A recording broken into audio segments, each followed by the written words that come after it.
Good evening and welcome to the Financial Week. I'm Andrew Laidley. With technology now highlighted as a major pillar for success in corporate Jamaica, one technologist is warning businesses to have contingencies in place. CEO of Innovative Corporate Solutions, Neil Abrahams, says this is particularly crucial where broadband connection is concerned.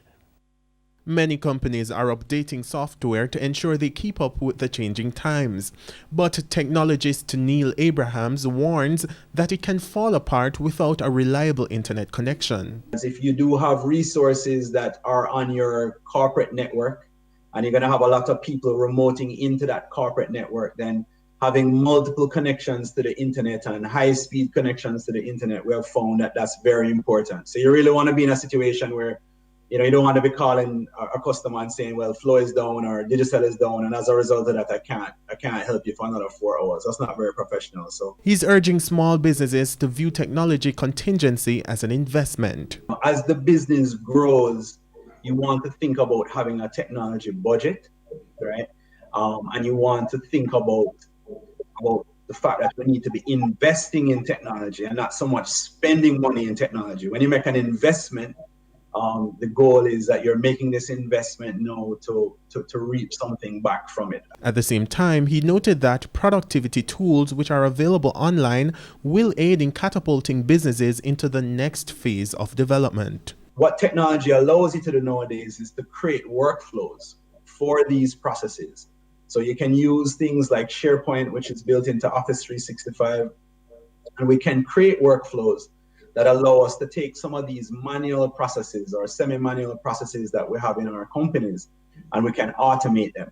And that's like the beginning journey towards digitization that you guys are talking about. Proven Investments is now restricting applications for its additional public offering to those denominated in Jamaican dollars.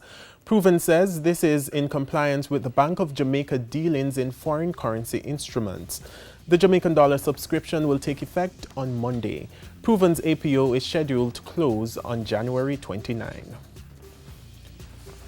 To currency trading now, it ended today with the US dollar selling for $146.76.